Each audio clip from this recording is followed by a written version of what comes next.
Welcome back to ప్రజ engineer syndicate సొంతిల్లు.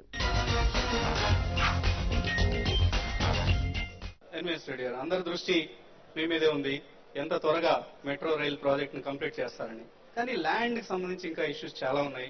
చాలా చోట్ల ల్యాండ్ మీకు అప్పచెప్పలేదు ప్రభుత్వం మీ ప్రాజెక్ట్ కి. దీనికి వివిధ శాఖల మధ్య సమయం లోపించడం కావచ్చు, లేదా స్థానిక సమస్యలు కావచ్చు. సో ఈ పరిస్థితుల్లో నెంబర్ 1, ప్రాజెక్ట్ అనుకున్న టైం ప్రకారం పూర్తవుతుందన్న నమ్మకం ఉందా? ఒకవేళ కాదు అని అనుకుంటే ఎంత మేరకు టైం ఎక్స్టెన్షన్ అవసరం అవుతుంది? ఇది కొంత అపోహ ఉందండి. మనకి మొత్తం కావాల్సింది 269 ఎకరాలు అనమాట, 269 ఏకర్స్. 269 ఏకర్స్ లో మేము 239 ఏకర్స్ ఆల్రెడీ ఇవ్వడం జరిగింది వారికి, మేజర్ ఇచ్చేసాము.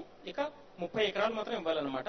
ఈ 30 ఎకరాలు వేరియస్ గవర్నమెంట్ డిపార్ట్మెంట్స్ సంబంధించినటువంటి అనమాట. ఇది ఓన్లీ టెక్నికల్ ఇష్యూ. అది అది 2 విషయాలండి. ఒకటి, ప్రాజెక్ట్ కి సంబంధించి ఇంత పెద్ద ప్రాజెక్ట్ చేస్తున్నప్పుడు, ఓకే, ఇది 5 సంవత్సరాల ప్రాజెక్ట్. ఇది ఈ ప్రాజెక్ట్ లో 2 విషయాలు. ఒకటేమో ప్రాజెక్ట్ మెయిన్ కి ఎన్ని ల్యాండ్స్ ఇవ్వాలన్నది, ఆ ల్యాండ్స్ ఇవ్వడం జరిగింది ఆల్రెడీ. మెయిన్ డిపోస్, అందుకే మీకు మియాపూర్ డిపో స్టార్ట్ అయింది, ఉప్పల్ డిపో స్టార్ట్ అయింది, ఇప్పుడు ఫలక్నామా కూడా ల్యాండ్ ఇచ్చాము, అది స్టార్ట్ అయింది.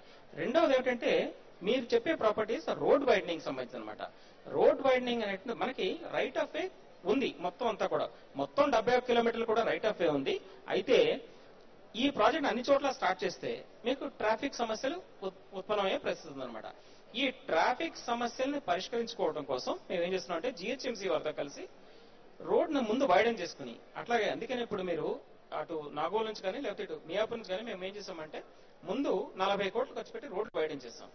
తర్వాత ఈ జిహెచ్ఎంసీ వారికి 90 కోట్లు ఇచ్చి ఆ రోడ్ ల్యాండ్ ఎక్విజిషన్ కూడా చేస్తున్నాం అనమాట. దానికి అది మొత్తం మాకు 1300 ప్రాపర్టీస్ కావాలి. ఆ 1300 ప్రాపర్టీస్ లో 500 ప్రాపర్టీస్ ఆల్రెడీ మాకు హ్యాండ్ ఓవర్ చేయడం జరిగింది. వాటిని ఆల్రెడీ మేము డెమాలిష్ చేసి రోడ్స్ వైడెన్ చేస్తాం. ఆ ఏరియాస్ లో మేము వర్క్ స్టార్ట్ చేస్తాం అనమాట. మిగిలిన ఏరియాస్ లో కూడా వస్తాయి. సో ఈ ప్రాజెక్ట్ మాత్రం 5 సంవత్సరాలు కాదు కదా, ఇంకా ముందుగానే కంప్లీట్ చేయాలని చెప్పేసి మా ఇంటర్నల్ టార్గెట్. అది నాగోల్ నుంచి మెట్టువాడ వరకు 8 కిలోమీటర్లు అనమాట. అది 2014 డిసెంబర్ నాటికి ప్రజల్ని ట్రైన్లో ఎక్కిస్తాం. ప్రధానంగా ఫైనాన్స్ కాస్ట్ చాలా ఎక్కువైపోయాయి. మనం అనుకున్న దగ్గర నుంచి చూస్తే ఆల్మోస్ట్ ఒక 20% ఫైనాన్స్ కాస్ట్ పెరిగింది. సో ఈ నేపథ్యంలో ఏదైనా కాస్ట్ ఎస్కలేషన్ జరిగితే ఎటువంటి మెకానిజం ఈ ప్రాజెక్ట్ లో ఉంది? ఇది ఇంట్రెస్టింగ్ ప్రాజెక్ట్. ప్రపంచంలో ఎక్కడా జరిగినట్టు విధంగా పబ్లిక్ ప్రైవేట్ పార్ట్నర్షిప్ అనమాట. ప్రపంచంలో మొత్తం 130 నగరాల్లో మెట్రో రైల్ ప్రాజెక్టులు ఉన్నాయి. ఈ 130 నగరాల్లో ఓన్లీ 5-6 మాత్రమే, అవి కూడా 30 కిలోమీటర్లు, అవి ప్రభుత్వ ప్రైవేట్ భాగస్వామ్యాలు చేయడం జరిగింది. మిగిలినవన్నీ కూడా ప్రభుత్వ ధనం విపరీతం ఖర్చు పెట్టి చేస్తారు.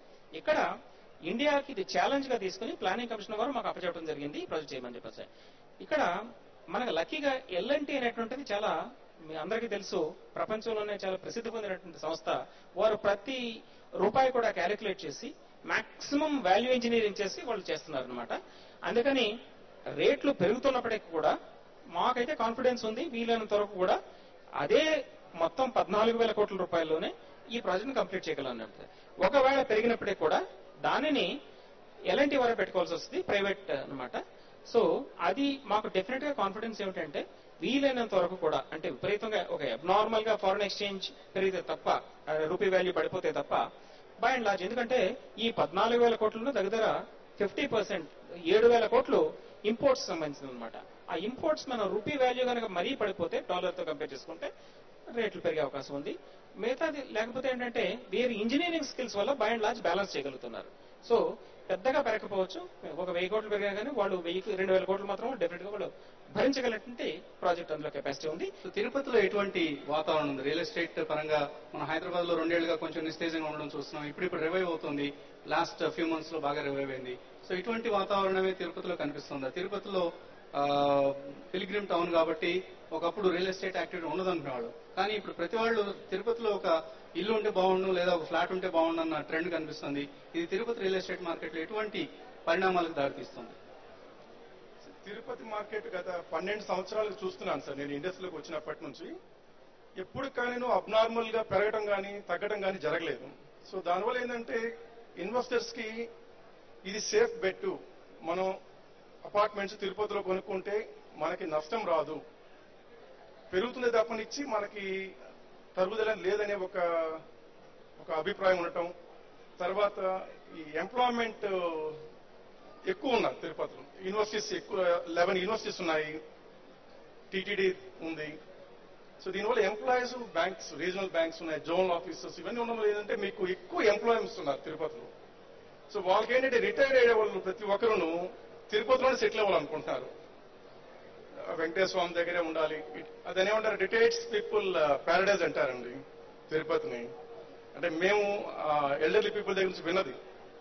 సో దానివల్ల మాకు మార్కెట్ అయితే మేము సేఫ్ అనుకుంటున్నామండి తిరుపతి. ఇంకా రాబోయే రోజుల్లో కూడాను మార్కెట్ సేఫ్ గానే ఉంటది.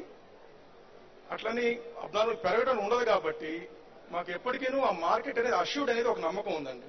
శ్రీకాంత్ గారు, డివాన్ హౌసింగ్ ఫైనాన్స్ అనేది ఒక చాలా కీలకమైన important component in the housing industry. Overall గా ఇండస్ట్రీ వైపు నుంచి చూస్తే ఎటువంటి జాగ్రత్తలతో కస్టమర్ వస్తే మీరు త్వరగా loan ఇవ్వగలుగుతారు? Owning a house is a dream for any individual. After coming to a decision that he should own a house, the first question which hits his mind is, ఎక్కడ కొనాలి, ఎక్కడ నాకు బెటర్ ప్రైస్ వస్తుంది, coming to housing finance companies ఎక్కడ నాకు better interest rate వస్తుంది, ఎక్కడ నాకు తొందరగా ప్రాసెస్ అవుతుంది. హౌసింగ్ లోన్ అనేది ఒక సెక్యూర్డ్ లోన్ అండి. దీంట్లో 2-3 డివిజన్స్ ఉన్నాయి. ఒకటి, మన ఇన్కమ్ డాక్యుమెంట్స్ మీద మనం ఎంత మటుకు లోన్ తీసుకోవచ్చు, ఎంత మనకి ఎలిజిబిలిటీ వస్తుంది అని అది ఒక నిర్ధీకరించడం. రెండోది, ప్రాపర్టీ టైటిల్ అది క్లియర్గా ఉందా లేదా, దాని డాక్యుమెంట్స్ అని వెరిఫై చేయడం, అది లీగల్ డిపార్ట్మెంట్. మూడోది, టెక్నికల్ గా property as per the norms, as per the approval plans deviations లేకుండా కన్స్ట్రక్ట్ చేశారా లేదా. సో ఈ 3 క్లియర్ అయిన తర్వాతే ఒక లోన్ డిస్బర్స్మెంట్ అనేది జరుగుతుంది. చాలా మందికి జనరల్ గా యావరేజ్ గా మనం చూసుకుంటే ఒక ప్రాపర్టీ లోన్ ఒక ఫైల్ లాగిన్ అయి అది డిస్బర్స్మెంట్ చేరుకోవడానికి ఇవన్నీ దాటుకొని రావాల్సి ఉంటుంది. దీనికి ఒక 7 వర్కింగ్ డేస్ నుంచి 10 వర్కింగ్ డేస్ దాకా టైం యావరేజ్ గా పడుతుంది. ఇంతకన్నా తొందరగా ఎక్స్పెక్ట్ చేస్తే అది that is because of so many miscommunications. ఇది యావరేజ్. దీనికన్నా డిలే అవుతుంది అంటే అది కొద్దిగా ఎక్కడో ప్రాబ్లం ఉన్నట్టుగా. ప్రాపర్టీ డాక్యుమెంట్స్ కి కావాల్సిన మినిమం ఇన్కమ్ డాక్యుమెంట్స్ కానీ, కేవైసీ డాక్యుమెంట్స్ కానీ కస్టమర్ కనుక తీసుకురాగలిగితే, there are organizations who are aggressively funding in the market. DHFL కి కనుక ఒక 24 డాక్యుమెంట్స్ మొత్తం అన్ని కనుక కస్టమర్ ప్రొవైడ్ చేయగలిగితే మేము 24 గంటల్లో శాంక్షన్ ఇవ్వగలుగుతున్నాం. చాలా సందర్భాలు మనం చూస్తున్నాం. మీకు ప్రత్యేక సేల్స్ ఫోర్స్ వస్తారు, టక్ 4-5 డాక్యుమెంట్స్ చూసేసి లోన్ మీకు ఇచ్చేస్తున్నాం అని చెప్పేసి వాళ్ళతో ఒక అగ్రిమెంట్ చేసుకుంటారు, ప్రాసెసింగ్ ఫీజు కూడా తీసుకుంటారు. ఆ తర్వాత బిగిన్ చేస్తారు, నాకు ఆ డాక్యుమెంట్ కావాలి, ఈ డాక్యుమెంట్ కావాలని. మీరు చెప్పిన 24 డాక్యుమెంట్స్ ముందే చెప్తే ఇవన్నీ వాళ్ళు రెడీగా పెట్టుకునే అవకాశం ఉంటుంది. దానికి ఒక చెక్ లిస్ట్ ఉంటుందండి. మోస్ట్ ఆఫ్ ది టైమ్స్ ఏమవుతుందంటే చాలా సందర్భాల్లో ఈ సేల్స్ ఫోర్స్ కి సరైన ట్రైనింగ్ ఇవ్వకపోవటం, వాళ్ళకి కస్టమర్స్ తో వాళ్ళతో ఇంటరాగేట్ మాట్లాడుతున్నప్పుడు వాళ్ళకి సరైన ఇన్ఫర్మేషన్ అందించకపోవటం, దీనికి ఈ 2 కారణాల వల్ల చాలా సార్లు లోన్ ప్రాసెస్ అనేది డిలే అవుతుంటది. కస్టమర్ కి చాలా విషయాల్లో కూడా వాళ్ళకి కమ్యూనికేషన్ సరైన రీతిలో వెళ్ళగలిగితే I don't think there are so many problems. Okay.